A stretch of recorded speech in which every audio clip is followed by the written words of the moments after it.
Princípios Ocultos de Saúde e Cura, por Max Heindel. Publicado pela Fraternidade Rosa Cruz. Editado pela Fraternidade Rosa Cruz, sede central do Brasil. Canal Le Conde. Segunda parte, capítulo 7. Efeitos do álcool e do tabaco.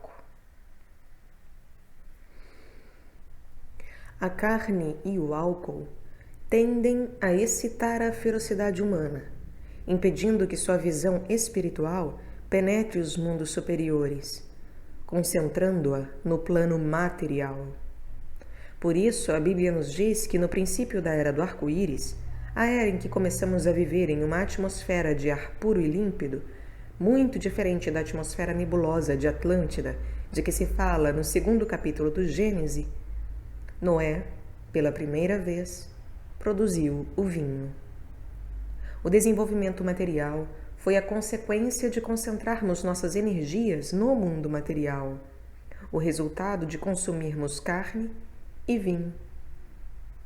O primeiro milagre de Cristo foi converter a água em vinho.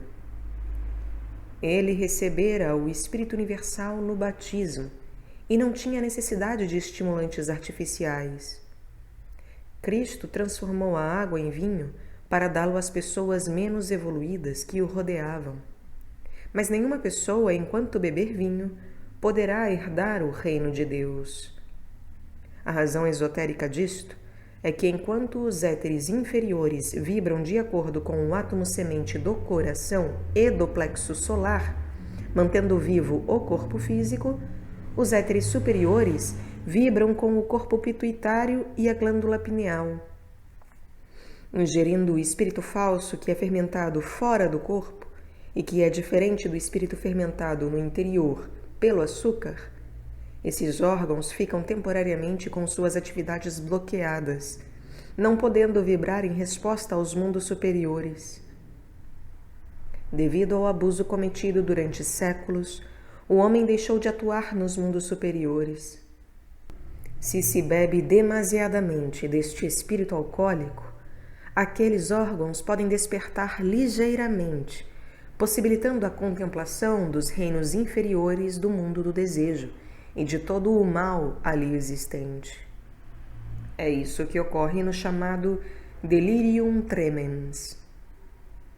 Resumindo, como a evolução da alma depende da aquisição dos 2 éteres superiores, dos quais se faz a maravilhosa veste de bodas, conforme esses éteres se sintonizem com os órgãos citados, da mesma forma que os éteres inferiores se sintonizam com o átomo semente no coração e no plexo solar, facilmente serão compreendidos os efeitos mortais que, para o homem espiritual, acarretam o álcool e as drogas.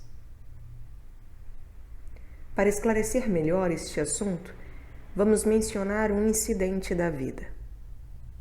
Existe um velho ditado que diz: uma vez maçom, sempre maçom.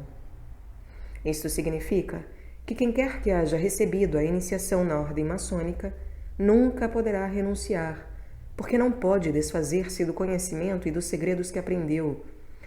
Da mesma maneira que uma pessoa que vai ao colégio não pode desfazer-se do que aprender nessa instituição. Por conseguinte, uma vez maçom, sempre se será maçom. De modo idêntico, uma vez convertido em discípulo, em irmão leigo ou membro de uma escola de mistérios, sempre seremos discípulos, irmãos leigos ou membros dessa escola. E embora seja assim, e vida após vida, tornemos a nos relacionar com a mesma ordem a que estivemos filiados nas existências anteriores, podemos, em qualquer vida, conduzir-nos de tal maneira que nos seja impossível perceber isso em nosso cérebro. E, em benefício de todos os estudantes, citarei um caso elucidativo.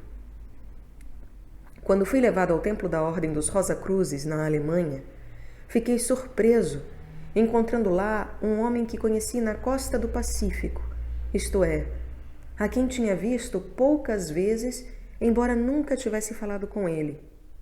Naquela ocasião, parecia ocupar, na sociedade a que estávamos vinculados, uma posição muito superior à minha, e eu ainda não lhe havia sido apresentado.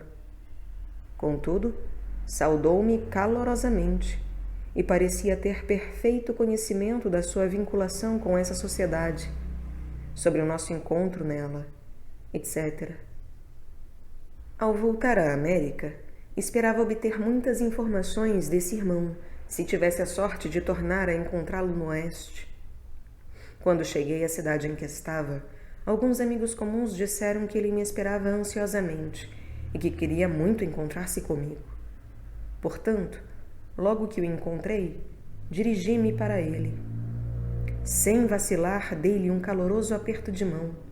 Ele também pareceu reconhecer-me. Chamou-me pelo nome e tudo parecia indicar que sabia o que havia ocorrido a ambos quando nos encontrávamos fora do corpo. Além disso, dissera-me no templo que se lembrava de tudo quanto lhe ocorria enquanto estava fora do seu corpo, no que acreditei sem vacilação, posto que era de grau muito superior ao primeiro, no qual eu acabara de ser recebido. No dia do nosso encontro físico, depois de conversar uns momentos, disse-lhe algo que fez com que me olhasse como se eu estivesse enganado. Referi-me a certo incidente que ocorrera em nosso encontro no templo, e parecia que ele nada sabia acerca do mesmo. Embora já houvesse falado tanto, fui obrigado a dizer mais, pois do contrário pareceria um tolo. Lembrei-o de que havia afirmado que se recordava de tudo. Ele negou, e no final da entrevista pediu-me insistentemente que procurasse descobrir por que, se era um irmão leigo da Ordem Rosa Cruz, não podia se lembrar do que lhe ocorria quando estava fora do corpo. Segundo me constava, ele esteve em vários serviços do templo e tinha tomado parte neles, embora ignorasse tudo o que havia ocorrido. O mistério se esclareceu pouco mais tarde, quando soube, por ele mesmo, que fumava e ingeria drogas que lhe obscureciam o cérebro, até o ponto de lhe ser impossível lembrar-se das suas experiências psíquicas. Depois que lhe disse isto, fez um valente esforço para livrar-se do hábito.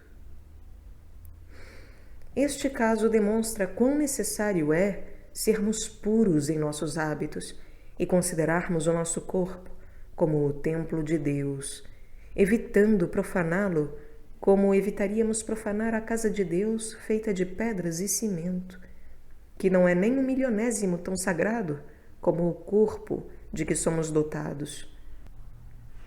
O cérebro, em particular, é o maior e mais importante instrumento com que realizamos a nossa obra no mundo físico, e é evidente que não deveremos usar tóxicos nem drogas que o aviltem, impedindo-nos de realizar o progresso que anelamos.